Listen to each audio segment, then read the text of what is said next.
विकसित भारतर स्वप्न सेतेबेले पूर्ण साकार होई परिबो जेतेबेले देशर सबु अंचल विकासर मुख्य स्रोतरे सामिल होई समृद्धिर नूतन सोपान छुईबो।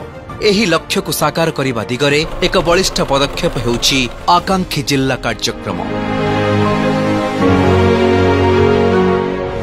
यशस्वी प्रधानमंत्री श्री नरेंद्र मोदी परिकल्पना एवं नीति आयोग प्रत्यक्ष तत्वावधान 2018 रु देशर 112टी जिल्ला रे लागू होईछि एही अभिनव कार्यक्रम।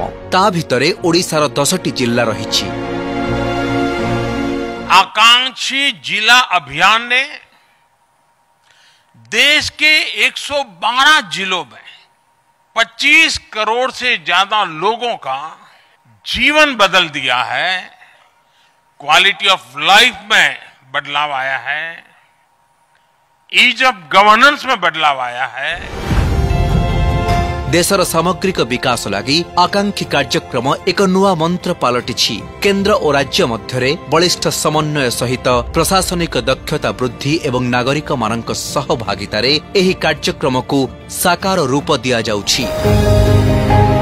आकांक्षी कार्यक्रम रे देशर अपेक्षाकृत अनुन्नत अंचल गुड़िकर द्रुत विकास पाई स्थानीय प्रशासन को परिवर्तनर सूत्रधर भावे सशक्त करा जाउछि। एही कार्यक्रम को प्रतियोगितामूलक कराजिबा सहित तृणमूल स्तररू आसुथिबा अभिनव प्रस्ताव को प्रोत्साहित करा जाउछि।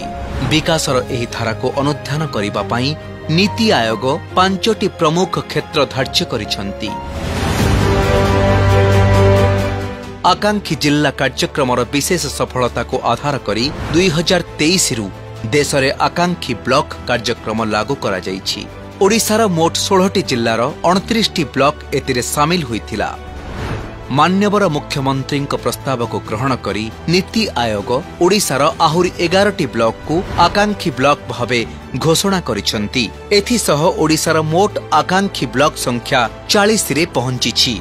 आकांक्षी कार्यक्रम को प्रभावशाली करिबा पाई योजना और संयोजन विभाग अधीन रे विशेष पदक्षेप नेउछंती आम सरकार।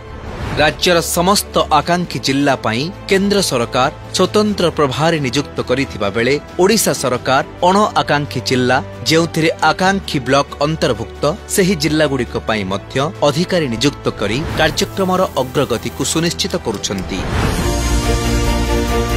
आकांक्षी कार्यक्रम रे सर्वभारतीय स्तर रे विशेष प्रदर्शन करि आसुछि ओडिशा।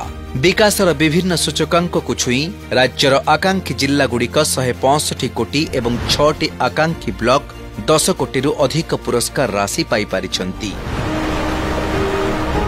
आकांक्षी जिल्ला और ब्लॉक कार्यक्रम को अधिक क्रियाशील करिबा सह एथिरे 6टी लेखाए सूचकांक रे परिपूर्णता आनिबा पाई एक विशेष पदक्षेप थिला संपूर्णता अभियान।